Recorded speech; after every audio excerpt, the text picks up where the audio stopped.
We're at the point, of course, that the situation has gotten so bad that this December, Romania straight up canceled the results of a presidential election based on the flimsy suspicions of an intelligence agency and enormous pressure from its continental neighbors. Now, as I understand it, the argument was that Russian disinformation had infected the Romanian elections. But I'd ask my European friends to have some perspective. You can believe it's wrong for Russia to buy social media advertisements to influence your elections. We certainly do. You can condemn it on the world stage even. But if your democracy can be destroyed with a few $100,000 of digital advertising from a foreign country, then it wasn't very strong to begin with. Now, rousing applause for Vice President J.D. Vance at the Munich Security Conference just this morning by only the people he brought along. That's maybe 3 people. And what you're hearing from the Vice President of the United States is the actual talking points of the Russian Federation, saying that their little playing around in elections with social media is no big deal and that it's your fault, victim. Vance's entire speech ended up being an attack on our neighbors, on our allies. Didn't even bother attacking Russia or China. It sent shockwaves. I'm seeing posts from people, and I know some people are there, and people were in the audience calling him a puppet and a clown as he spoke. Now you may think, who cares about Europe? We should care about Europe because we share values. We share security. They've been by our side for decades, since since the end of, before World War II. And that entire setup is being challenged by this new administration.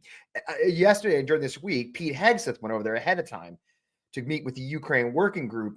And first day, I won't show it, you probably heard, he already said that joining NATO was unreasonable and that their goal should not be to get their territory back. He's kind of walked those back because it's basically a capitulation to Putin again. But this one caught my eye, this moment in a speech he gave just yesterday. As President Trump has said, but it's not enough. Nor is 3%, nor is 4%, more like 5%. Real investment, real urgency. We can talk all we want about values. Values are important. But you can't shoot values. You can't shoot flags, and you can't shoot strong speeches. There is no replacement for hard power. As much as we may not want to like the world we live in some cases, there's nothing like hard power. Bullshit. Values matter. Look, I get that Trump, for some reason, believes NATO is not doing their part. This is after 2 new nations joined NATO in the last 4 years for the first time. Just absolutely insane, the amount of strength that NATO is showing and the way they're building up. But, it's never good enough for your allies to do enough. But the key thing about Pete Hegseth to remember, his visit to Germany has been a disaster, from his arrival when he was actually booed by military. Imagine this, military family members stepping up to boo the Secretary of Defense on a military installation because of their anti-DEI push and trying to remove Black History Month and everything else from the schools. It's been quite a visit for him in Germany, and this didn't help. And the thing to remember about Pete is that Pete supported war criminals during the last Trump administration. He actively pursued pardons for men who'd been turned in by their own service mates for war crimes and got them pardons. And that's why when you hear Pete Hegseth saying values don't matter, you have to take a step back and be kind of shocked, right? Because values do matter, and they do matter today more than ever. And so that's why it's so important that we call this out when we see it. And then the thing is you have to think about too is, let's talk about those values that he's showing. Pete Hegseth brought Jack Posobiec with him. Posobiec was kicked out of the Navy for his conspiracy theories and behavior online, behavior publicly. He is a pariah in every circle. He was a VIP guest of the Secretary of Defense on a trip to Europe. Let's remind you who Jack Posobiec is. This is from the CPAC conference last year. All right, welcome. I just wanted to say, welcome to the end of democracy. We're here to overthrow it completely. We didn't get all the way there on January 6th, but we will endeavor to get rid of it and replace it with this right here. We'll replace it with this right here. Amen. Steve Bannon laughing along. Yes, they took a man who just last fall was calling for the end of democracy as a VIP guest on the Pentagon's trip to Europe. Those are Pete Hegseth's values. So let's talk about that. Let's talk about values. Let's talk about why they matter. I got the perfect guest to talk about why values matter still. And we're going to bring her on and talk about this incredible moment, why this year matters more than ever. So let's get on with the show. I am Fred Wellman. This is On Democracy with FP Wellman right here exclusively now on the MeidasTouch Network. Let's get on with the show.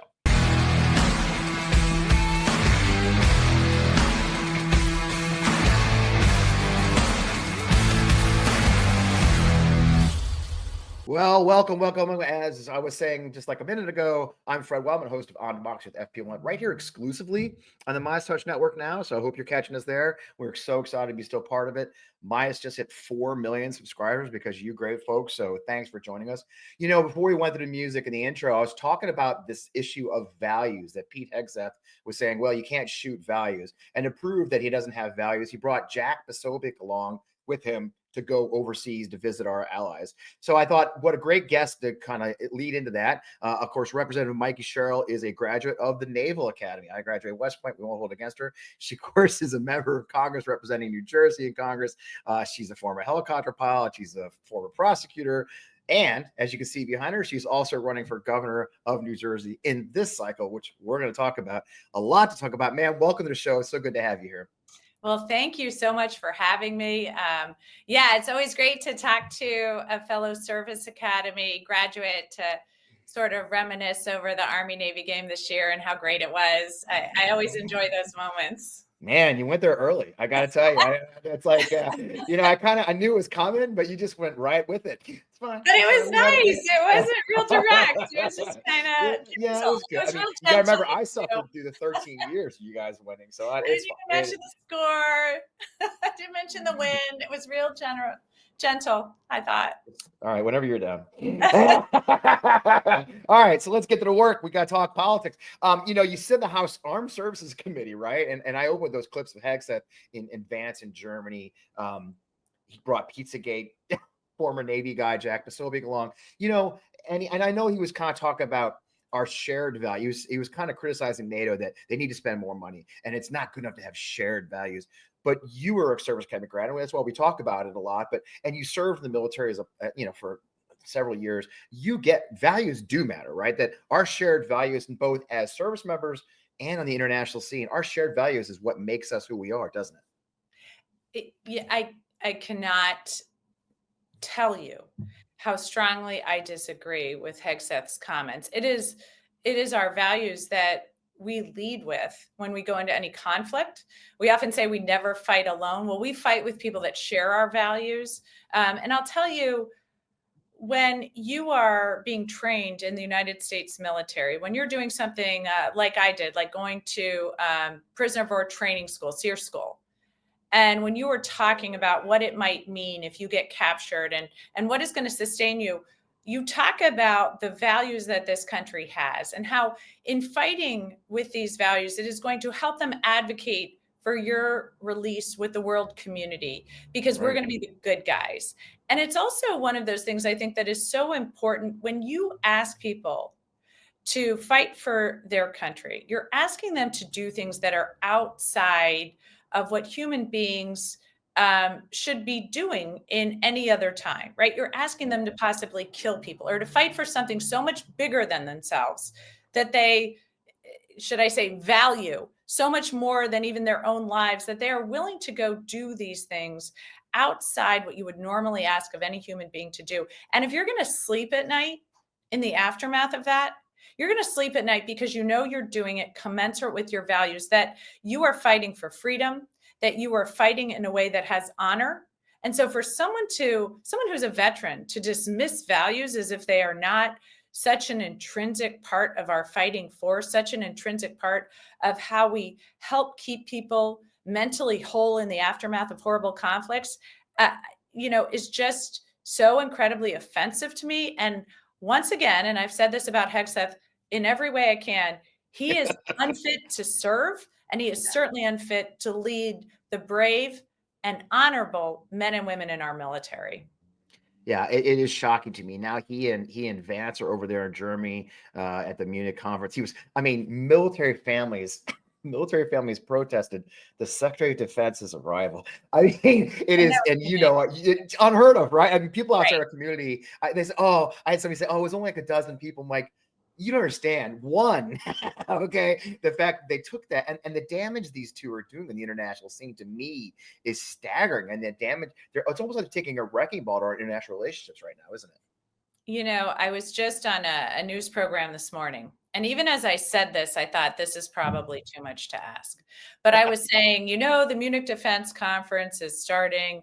And I am just hoping that we see Vance go over there and be reminded of how important these relationships are, and how these relationships have been built on a trust that dates back to World War II, and how important fighting for democracy across the world is to keep our democracy safe here at home. I'm just hoping against hope that when he is there at that security conference with some of our strongest allies, some of our longest allies, that he is going to be reminded of that.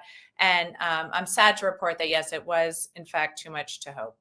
Yeah, I mean, he didn't. He just busted that right away, didn't he? And now, we see more damage coming. We see what they're saying over there. They're taking it to our international relations, but here at home, right before you joined me, I read an article that says Doge, Elon Musk, the President Musk, is getting ready to invade DoD as early as next week. There's rumors they want to cut 8% from the budget, most of that being personnel. They're floating F-35s and other legacy systems. I mean, you sit in the House Armed Services Committee. Are you hearing this? And what's your reaction to the idea they're going to that Doge wrecking ball is also going to arrive now at the Pentagon? Well, I think this is where the American people don't quite understand Doge. There are efficiencies we need to find in government, and the Pentagon, yes, I have been on bipartisan committees to look at procurement, to look at cost overruns, to see how we can run the DoD better to create better results. And that is something we have to do. Make no mistake. And the F-35, yes, we need to talk about that. That said, when you are looking at personnel, we just we're so proud of the work we did on the House Armed Services Committee, by the way, as led by Mike Rogers, a Republican, Right. to raise the pay for young soldiers and sailors who were on food stamps. Imagine that. Of course, we should be investing in them. Yeah. We just heard that the administration's cutting 1,000 people from the VA. I was just at the VA in Lyons not too long ago talking about the need for more nurses, that they're in a critical nurse shortage, that they can't provide the care to veterans they want to do. And now we hear the administration's cutting from the VA. This is taking a hammer to our national security instead of a thoughtful response on how we actually should discuss this and move to create better efficiencies, which I would welcome. I mean, I will tell you, on the House Armed Services Committee, I would welcome that conversation. There is no way Doge is going to have a thoughtful way, and there's nothing I see coming out of what they have done so far that is making us more safe. In fact, quite the opposite. And that's the kind of scares us. Now, look, on that note, I've seen you address it. Obviously, you're probably getting a lot of phone calls right now, I bet, aren't you? I mean, we're hearing reports that you guys are being flooded with phone calls from our side, from Democrats and from others. You're getting beat up, saying you're not doing enough to fight that. You're not doing enough to fight Doge. You're not doing enough to fight President Musk, if you will. How do you answer that? I mean, is that true? Is that not? I mean, I know you guys are trying. So how do you answer folks who are criticizing you and your fellow members on the Hill? Well, I say, look, here's my strategy. I'm going to legislate, litigate, and mobilize. I'm on the Rapid Response Task Force in Congress on the litigation subcommittee with people like Jamie Raskin and Joe Neguse, people like myself who have been lawyers. I'm a former federal prosecutor. Yep. Jamie Raskin is a constitutional law scholar. I've worked with him on different issues before. So we are actively working with public interest law firms and others, attorneys general, to make sure that we are litigating against what is happening, and we are successful. We just last night, another case came in saying, no, you can't not fulfill your foreign government contracts. You have to fulfill those to the Trump administration. We've seen them kick Elon Musk out of the Treasury databases. So this litigation is working. We know legislation. The Republicans in the House can't pass their legislation alone. They have a really slim majority, and they have a really divided conference. And so if they are going to want to move on things, if they're going to want Democratic votes, then they're going to have to make sure their president is following the law. They're going to have to make sure that Trump is listening to court orders and carrying them out. And we're going to need evidence of that. And so we have the litigation strategy, and then mobilize. And I will tell you, this is critical. If you are online and you are active, that is great, but that is not enough. Necessary, but not sufficient. Get on the streets, right? Get out into the streets. Show where you are on these issues. If you have, if you're in connection with a Republican member of Congress or the Senate, call them. Remind them that they are in an independent branch of government and that they've taken an oath to the Constitution. And then get out and mobilize. So we had over 200 people out at a rally in Montclair with just a couple hours of notice. I've been on the lawn with a rally for the federal workers, 22,000 federal workers here in New Jersey alone, to rally to stand with them. We had a telephone town hall with a constitutional law expert from Georgetown, David Vladeck, who was talking through some of how this litigation is working. We had over 2,000 people on that. So we are engaged. Yeah. We have a plan. Much of that is working to push back the Trump administration. And you know, as you sort of brought up at the beginning, and I'm running for governor because I think it's important that the states have the power. States have the power right now to push back against this administration. It's a perfect place for a brief ad break, and I want to talk more about New Jersey after we get back. How's your 2025 going? Mine's been a little bit nuts, hasn't it? I mean, we're like a month and a half into it, and it's already crazy. And I find myself running just to kind of keep up every single day, and working on my focus and my health as part of that challenge. I'm lucky to have VIA products at hand to help me elevate myself through every day. You know, trusted by over 500,000 customers, VIA, I love this, they call themselves the Swiss Army knife of wellness. And they're dedicated to harnessing the natural benefits of hemp to create high quality wellness products. Now, if you're like me, you know, I've been working on improving my sleep, my focus, recovery when I work out, and, you know, add a little pep to my step. And VIA has something for all of us. With products ranging from 0 to 100 milligrams of THC, VIA gives you the power to kind of cruise through your day. And some of my days, it's hard to cruise through, I assure you. You know, my favorite that I've gotten really used to is the Focus Gummy, and it helps me work through the day with no side effects. It doesn't give me a buzz really, but it does help me get focused on reading the materials I need to read, wading through the news, and doing content like this. It tastes good, it gives me a boost, and it helps me wade through that craze as we've been talking about. VIA is well renowned for their award-winning THC and THC gummies that I've mentioned, and other products. They're all crafted with the highest quality hemp sourced from trusted and independently owned American farms. And the best part, VIA legally ships to almost every state in the union, packaged discreetly right to your door with no, you know, it's a worry-free guarantee. There's no medical card required. It's all affordable and accessible, which I like a lot. So look, if you're 21 years old or older, check out the links to VIA in our description and use the code FRED. It's on the screen right now. It's VIA.co/FRED. Use the code FRED. You'll get a free gift of your choice. After you purchase, though, here's the key part. After you purchase, tell them where you heard about them. Please support our show on Democracy with FP Wellman. Tell them we sent you. Enhance your everyday with VIA. Again, reminder is go to VIA.co/FRED. Use code FRED. You'll get a gift. Tell them we sent you. It helps me get through my day. I hope you'll also give them a shot. I've said it a few times that eating well in this crazy world right now is one of my biggest goals and, frankly, my biggest challenges right now. You know, I'm lucky to have Factor meals. Factor has chef-made meals that make eating well much easier. They're dietitian approved. They're ready to heat and eat in just 2 minutes, and you can give you the fuel you need to feel great no matter how busy you are. And you guys get it. You know, my life's a little bit crazy doing shows and keeping busy, and checking the news. Factor arrives fresh at your doorstep, fully prepared for any active or busy lifestyle. They've even got a new keto style meal that can help you lose 8 pounds in 8 weeks. It's based on a randomized controlled clinical trial with Factor Keto. Results will vary, but they are working with diet and exercise. They've got 40 options and 8 dietary preferences on the menu each week. It's easy to pick meals tailored to your goals. You can choose from, calorie smart or calorie protein or keto, whatever you're into. I had this smoky Gouda chicken and it was so good. I had it for lunch yesterday. It took me 2 minutes to cook in between shoots and it was delicious. And here's the thing. It's really good food. The chicken is tender and juicy. It doesn't taste like a meal you've been warming up and microwaving or otherwise. Factor can help you beat all day, be your best all day long with wholesome smoothies. They've got breakfast. They've got grab and go snacks. There's all these add-ons you can add on in your order. You can reach your goals with the healthy ingredients you can trust and the convenience that we all need. Now, here's the key. You can see it on the screen. Eat smart with Factor.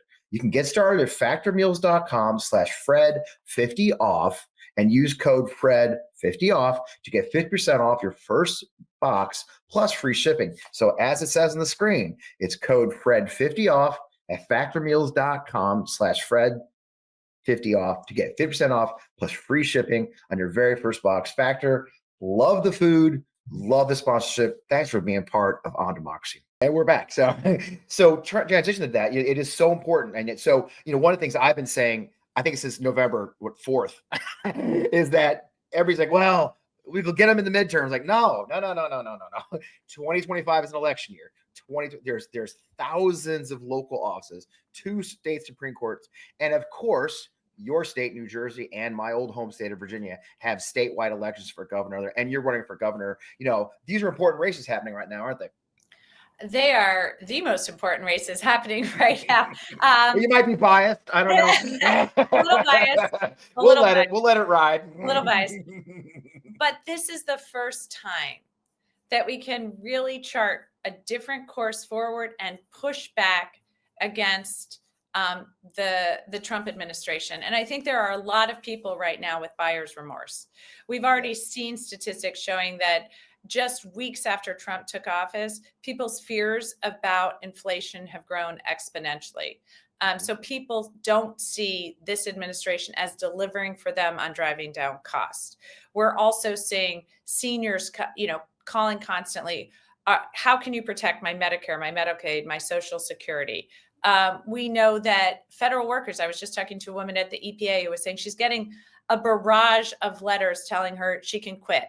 People are afraid to fly right now because they're afraid there aren't enough air traffic controllers, as the Trump administration is suggesting that they quit. We know they're attacking the VA. So people are feeling this on the ground.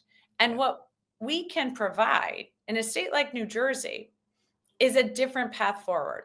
We have a state with almost every aspect of the nation you can imagine, a diverse state, not just the diversity of the people here in our state, the diversity of the views and the ideas, but also just the diversity of the geography. We have farms, we have urban areas, we have mountains, we have the ocean. So we are a state that has just about anything you can imagine. So for a state like New Jersey to weigh in, you can kind of tell where America is going to be.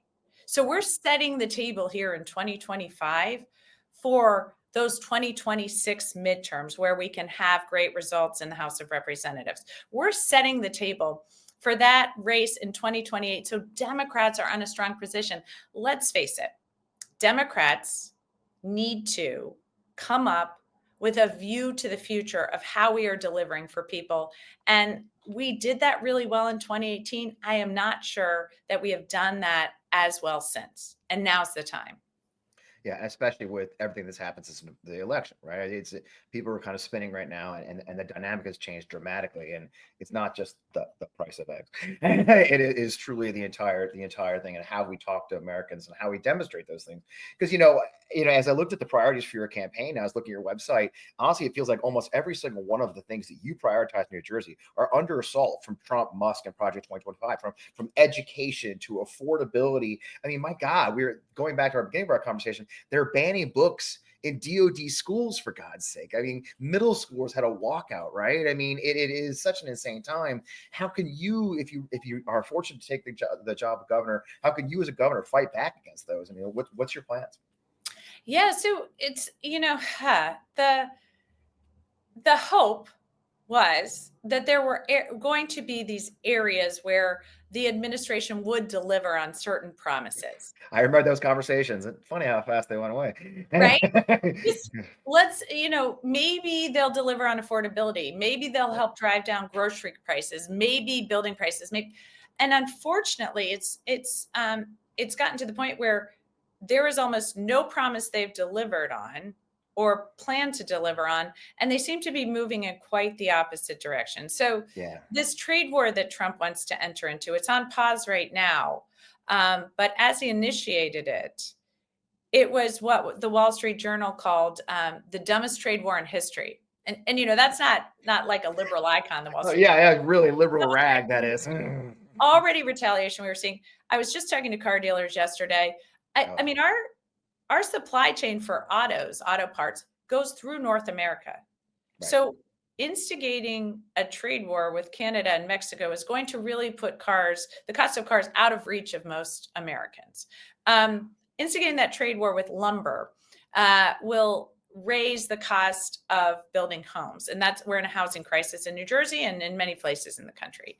Raising the cost of produce, if you start this trade war with Mexico, gas prices will almost go up immediately. And make no mistake, a place like New Jersey and many states, Canada is our largest trading partner. So you are almost immediately going to impact prices. And so what can a governor do? We are now here in New Jersey looking at how we can help keep costs down and mitigate the disruptions coming from the federal government. So by both building more homes and looking for other partners to do that with so that we can drive the cost of home building down, fixing some of the rules in Trenton so we can make this easier and less time consuming and again driving down cost, and helping out with things like making sure every kid here has access to a great education. We have a great education system, but it's still by zip code. Yeah. Pushing in those opportunities, while at the same time, very clearly protecting rights and freedoms here. So protecting people in New Jersey while driving down costs and building out our economy. And because of the economy we have, this would be the 22nd largest economy in the world if we were a country. So New Jersey is not without economic power of its own to chart its own course. So making sure that we are charting out that course and making sure that we can drive a different path forward for people here, despite what's coming from the federal government. Sounds like a plan. I mean, it's a crazy time, and again, it's so important. This year. This is happening right now. You've got a primary coming up on. When is the day of your primary? So my primary is on June 10th. Oh, right around the okay. corner. We got a little bit. I know it's happening fast now, but it's so important. And I tell all of our viewers and followers, you've got to get involved. I think 31 states have local elections. As I mentioned, it's a great place to start to send a message. We do know that the New Jersey and Virginia elections back in 4 years ago did set the tone for that first year of that Biden administration. The messaging. So unfortunately, Mr. Youngkin went down there in Virginia, but I do hope, wish you the best. And wish you. But where can people find out more information? I think I ran it on the screen already. Oh, great. Thank you so much. They can go to MikieSherrill.com. And we will be working. We're going to be planning days of action. We're going to be planning other rallies and events. So please come get active with us, get in the streets, get mobilized, and we will continue to fight back against the things that aren't commensurate with our values, because we do believe in values, and continue to chart a different course forward for working families here in New Jersey and hopefully across the nation. Well, I wish you the best in your fight, man. Thanks so much for joining us today. Thank you. It's a great conversation with Representative Sherrill. And of course, wish her the best of luck in her campaign. She still has a heavy primary against her. Other veterans are running. We'll hear all about that, I'm sure. We may even hear from one of her competitors real soon. So, but I really appreciate her taking time to talk to us and talk to the Meidas Money about what's going on. Look, you heard what she was saying. It is litigation. It is mobilizing. And that's one of the things I want to talk about as we go out. I always have a little what grinds my gears thing here. What grinds my gears, one, is the assumption we can't make a difference, or the assumption that visuals and optics don't matter. And you heard Representative Sherrill say it. Optics do matter. Getting in the streets, protesting, calling your congressmen, especially the Republicans, and demanding they stand up for our values, demanding they listen to us. It does matter. They get a daily report on how many calls they get and what the topics are. It does matter. I'm telling you right now, I've had multiple guests in this show and my Sunday show saying just that these calls do matter, and you've got to step up. And so we're telling our friends in Congress to do the things. Pound on the doors of OPM, pound on the doors of DOE, demand answers from these monsters who are trying to destroy our government. You know, Elon Musk is not elected. Elon Musk may be the richest man in the world, but he's not freaking all powerful. And it's up to us, the people part of all this whole conversation, that demand change and demand that not have this happens. Now they're firing people. So we've got a big fight ahead. I'd love to blow smoke up your ass and say how great things are going. Or not. We're in a very difficult fight. But I've been to war. And I've been to war when it wasn't going great and we were losing people, and I've gutted through it. You've gutted through it. And although many of you may not have experienced that, there are moments where you're like, holy shit, you know, this is bad. You know, when I lost men in Desert Storm, it was bad. Okay. So we dusted ourselves off and we went back to work. And that's what I'm asking of you now. Dust yourselves off each day and get back in the fight, because this is a fight that's worth it. And if we don't join that fight, we'll lose it all. So having said all that, thanks for joining. You can see values matter. Our national interests matter, and the leaders we elect matter. So I hope you'll check out more about Representative Mikie Sherrill, MikieSherrill.com. Obviously, follow us here.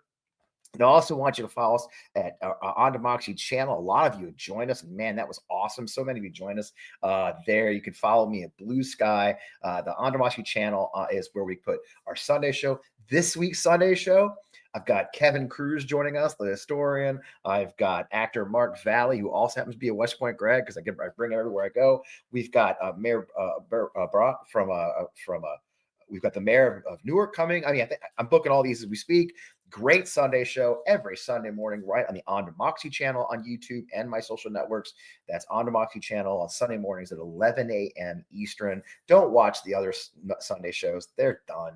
Join us, have a laugh, learn some stuff. That's every Sunday right here on the On Democracy channel. As always, follow us on Blue Sky, FP Wellman, on Twitter, everywhere else. You know where we are. And of course, follow MeidasTouch. Subscribe, like, share, leave a comment. I'd love to hear from you. Let's stay in the fight, folks. It's not over yet. We've got a lot ahead of us. Thank you to our sponsors this week. We have great new sponsors coming on board every week. What a great time to be in the fight. It's worth it. Stick with me. We'll see you again next week. I really appreciate your time.